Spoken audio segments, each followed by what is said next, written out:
vou mostrar nesse vídeo aqui como nós fazemos para poder construir uma função no Octave. A função de exemplo que nós vamos construir, ela serve para calcular a raiz de uma função pelo método da bissecção. Basicamente, eu tenho aqui o ambiente do Octave, vou clicar aqui na janela de comandos.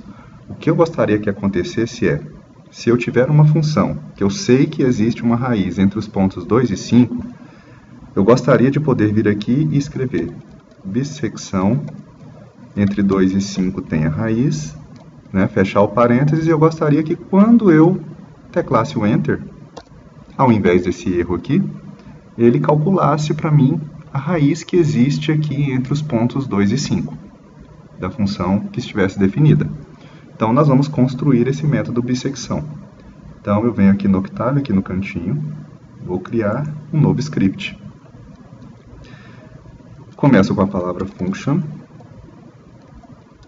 Agora eu vou usar a variável R, a variável que terá o meu resultado. Aqui vem o nome da função. Aqui as variáveis xin e xfin, que são as duas variáveis do intervalo onde eu sei que existe a raiz, né? O x inicial e o x final. Aqui eu acabo a minha função e agora vamos à lógica dela. Vou usar o laço do until já visto em sala.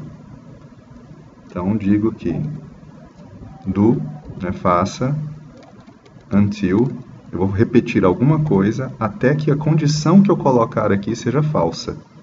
Qual é a condição que eu vou colocar aqui? O módulo da função no ponto xm. Né, vou fazer isso aqui até que isso seja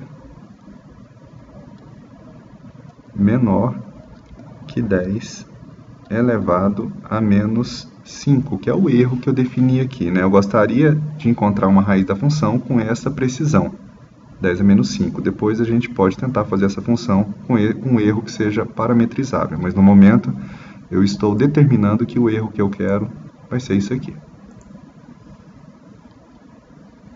Muito bem. O que é xm? Lá do método da bissecção, eu sei que xm ele é calculado pelo ponto médio de xin mais xfin dividido por 2. E toda vez que eu fizer essa conta, eu vou fazer um teste. Se f de xin multiplicado por f de xm for menor que 0, o que significa isso? Que a raiz está entre o xin e o ponto médio. Se isso aqui for verdade, eu digo que xfin recebe xm. Vou botar um ponto e vírgula aqui para que isso não apareça. Caso contrário, else xin recebe xm. Ponto e vírgula para não aparecer. E aqui eu termino o meu laço. Quer dizer que eu vou ficar repetindo isso daqui, né? A todo momento eu recalculo o xm, faço esses testes e mudo o intervalo. Ou mudo o x final ou mudo o x inicial.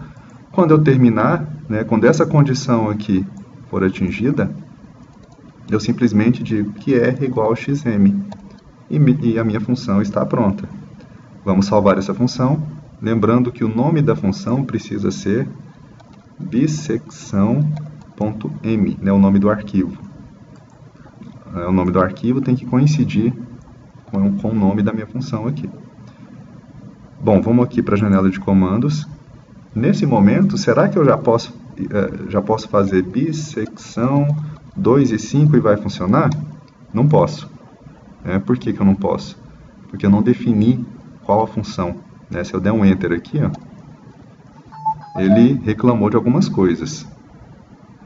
Então vamos encontrar aqui, aliás, aqui ele reclamou que o nome está errado, né, da função.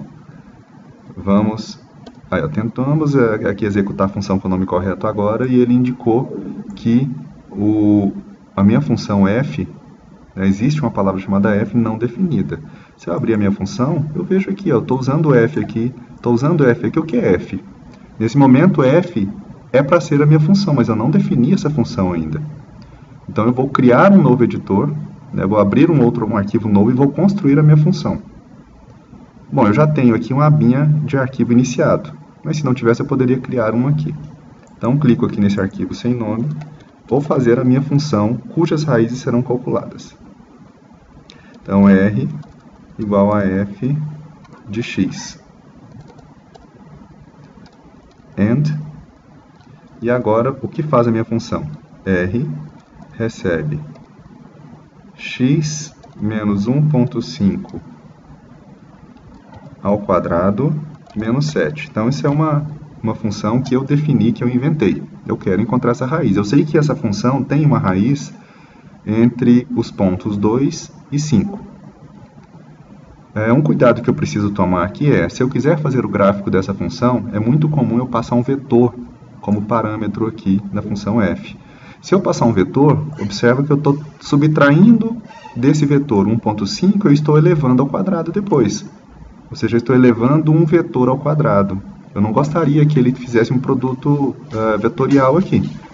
Tá? Eu quero que ele eleve os elementos do vetor ao quadrado, e não que ele faça uma multiplicação matricial aqui de dois vetores. Até porque isso vai dar erro nesse caso. Então, o que eu faço aqui para indicar que este ao quadrado é em cima de cada um dos elementos do vetor, caso seja um vetor, eu coloco um ponto aqui. Vou salvar a minha função, o nome dela precisa ser f.m, né? Clico aqui para poder salvar. Então, coloco f.m, é o nome da minha função, e eu gravo. Muito bem. Acredito que eu já tenha tudo para poder fazer o teste agora. Volto aqui na minha janela de comandos. Vamos ver se a função f funciona? Então, a função f, que é aquela parábola no ponto 2. Opa, aí, ó. Então, beleza agora, né? Vamos repetir aqui o comando da bissecção. Quero saber qual é o valor da raiz entre os pontos 2 e 5. Enter. Olha, ele já encontrou, ele está dizendo para mim que existe uma raiz aqui entre esses dois pontos. Vamos conferir se existe mesmo? Para fazer essa conferência, eu vou fazer um gráfico dessa função entre os pontos 2 e 5. Então, para fazer esse gráfico, o que eu vou fazer? Eu vou definir um vetor, chamar de Vx. Esse vetor vai conter todos os valores de x, de 0 até 5. Só que eu quero fazer isso de 0.1 em 0.1. Vou botar um ponto e vírgula para isso não sair aqui na tela. Então, estou construindo aqui um vetor que vai de 0 a 5 em intervalos de 0.1 em 0.1. Melhor, vamos aumentar um pouquinho isso aqui? Vou fazer de 0 a 10. Ok? Então, se eu der um Enter aqui, eu construí um vetor com valores de 0 a 10 de ponto 1 em ponto 1. Tá aí. Ele não está mostrando esses valores porque eu coloquei um ponto e vírgula no final. Quero calcular um vetor, quero construir um vetor que tenha os meus valores da função para cada um dos valores desse vetor. Então, o que eu faço? Vou chamar de VY esse vetor, certo? E aqui eu digo que VY é igual a f de Vx. Lembra que eu disse que nós poderíamos passar um vetor para a função? Então, estamos fazendo isso agora.